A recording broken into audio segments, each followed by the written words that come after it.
Filmed from the center of America in New York City, is Totally Unhinged. Now, your host, James Blinken.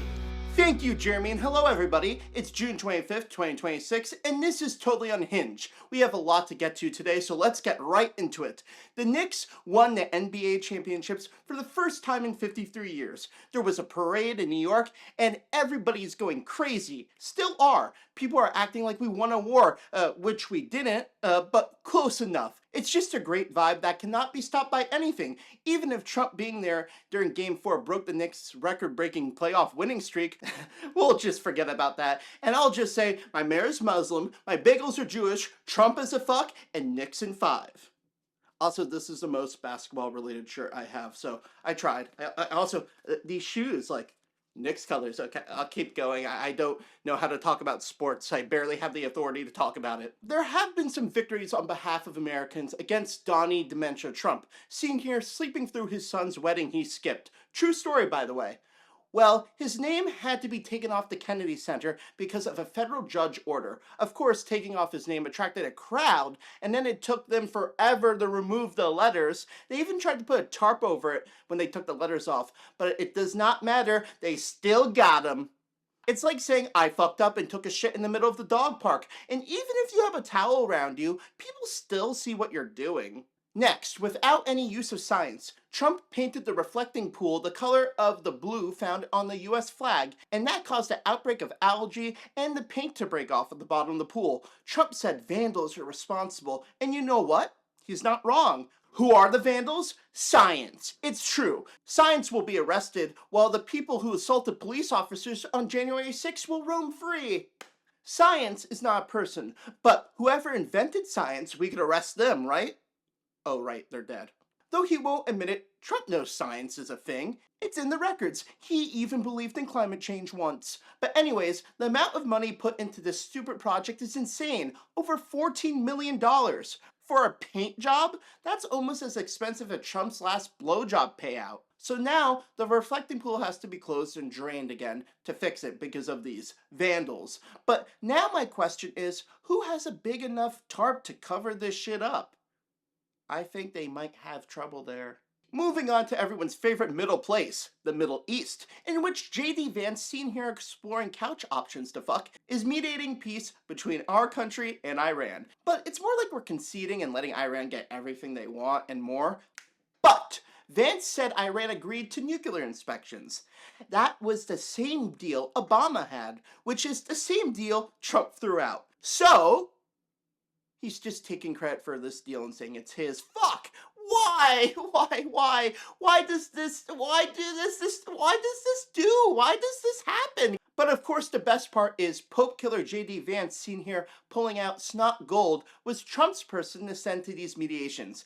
Again, this guy killed the Pope, and I don't think he gets enough credit for this. He also, killed his soul and was reborn into whatever he is now. Because remember, this guy's the flip-floppers of flippers, like the Soviets in World War II.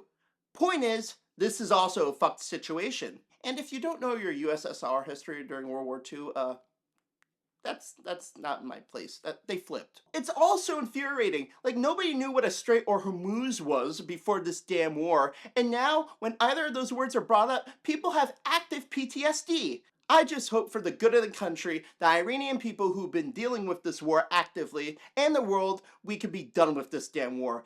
Because like most things Trump does, it's tiring and painful to watch. Especially when this war will probably go down as the stupidest in American history, and in which we lost control of Iran's nuclear weapons and ballistic missile development. Yay. Next up, let's talk about the World Cup sweeping the country. The Scots drank Boston out of their beer supply, and sources close to the matter says it started at the bar The Dubliner, which I used to live near, in which a drunk Bostoner thought he was challenging a single Scot to a drink-off, but it ended up being his whole gang. As a result, Scotland drank up Boston, except for piss beers, of course. Which brings us to today's surely fake sponsor, Bud Light, now in battery acid flavor. Tasty. Okay, but I just love the whole world being in our country.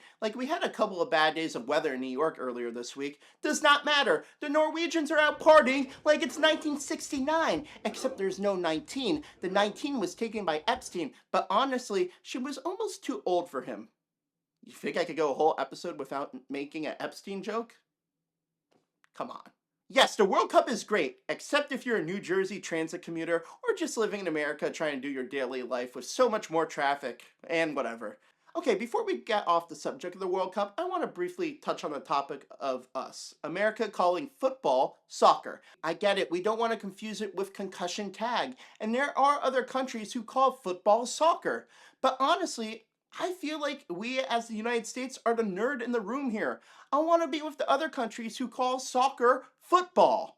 And American football, we can call it like blitz tag or concussion tag with a weird shaped ball. Like, I don't care, but I had to bring this up. Lastly, the FCC is threatening ABC's broadcasting licenses because, well, no actual fucking reason. Trump is a fuck, Brendan Carr, head of the FCC, and seen here taking joy in drowning puppies, will do whatever Trump wants, including, you guessed it, foot rubs. The point is, ABC is unjustly being put at risk and even asking the public to help. What the fucking fuck? So I can do a deep dive and explain the dumb parts that make up this story, but it's kind of blunt what's going on. This is the most blunt attack on free speech, and now it's turning into a battle between Disney, who owns ABC, and Trump's FCC. Should the Mouse House easily win with the help of a public opinion period? I hope so. I really hope the voice of the people and Disney win this, because ABC losing its license would really be bad, and since CBS is already taken over by What Happens When You Don't Practice Safe Sex, David Ellison, NBC would be the only legacy network left that is not ran by a far-right insane person. So I don't know, fingers crossed? Fucking ring the phones at the SEC until they ring off the hook and Brendan Carr's head pops off of his dumb fucking excuse of a body. Like a popcorn kernel. And now we got another one of our band sponsors, in which we sponsor a new and upcoming band. Take it away, Jeremy. Today's band sponsor is Aborted Fettuccine. You won't find them in the description below. What a great band name, and now I want to talk about horror movies and how they're controlling the box office. Some context. 2 films, Backrooms and Obsession, were made together under $11 million, minus advertising. In movie speak, that's nothing. Obsession specifically was made on a $750K budget, which I find so cool. I love small indie movies like this. Also, the directors of these movies are in their 20s, so it's my generation finally stepping up to the plate. I find it awe-inspiring. And it is horror movies, and I don't really love horror movies. I mean, I watch Jordan Peele movies with the lights on because I'm that much of a pussy. But I still watch them, and yes, it counts if I had my hands covering my face like this half of the time.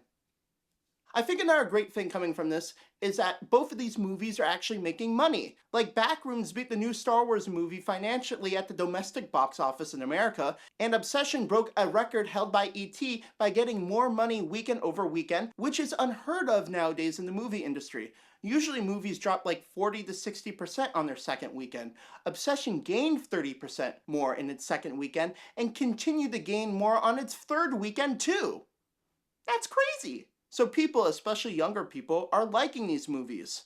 Wow, people like good movies? Who knew that would engage such an audience? Clearly not the people who greenlit Velma. Like, seriously, what was that? Well, clearly the big film companies are taking note, because now they're going through Reddit to find the big next hit. I can't blame them, but still, I think there are better ways. Like, both of these directors started on YouTube. That's a thing. Maybe look on YouTube. Maybe look right here. Selfish plug aside, yes, we want cooler movies made. Maybe not necessarily all horror movies, but that is what is driving the box office right now. So, why not? Here's the trailer for my new horror movie. Check it out now. In a world full of danger lives a man who lives his life to the fullest. Richard Rabinowitz was your average investment banker. He attended the New York School of Interior Design and learned to love himself. But that's not what this film is about. It's about a man who learns to love his faces. And there are many faces in this film. This summer, but also in July. You'll lick yourself silly watching this movie. The New York Times calls it, they did not provide a quote. Teen Vogue calls it the best film of the year. Starring MTV Best Kiss Award winner J.W. Lee. People describe it as Showgirls meets Schindler's List, Bambi meets 50 Shades of Grey, and The Sheep Detectives meets X. J.W. Lee stars in The Facening. Rated R for intense violence and sexual material. I like it. You like it? Yeah. But it's just you doing faces and... I know. It's quite postmodern. Wow. I feel like that deserves to be seen by a bigger audience than both Backrooms and Obsession combined. Such a deep, dramatic, and intimidating plot, led by the dramatic and menacing character played by J.W. Lee, who I think, by the way... Yeah, I'm a comedy guy. On that great note, that wraps up this episode of Totally Unhinged. I hope you enjoyed the unhingedness. I've been James Blanket, and I'll see you next time. Have a good one. This has been Totally Unhinged. I've been Jeremy Webb Jr. Have a great day, and even better tomorrow. Peace out.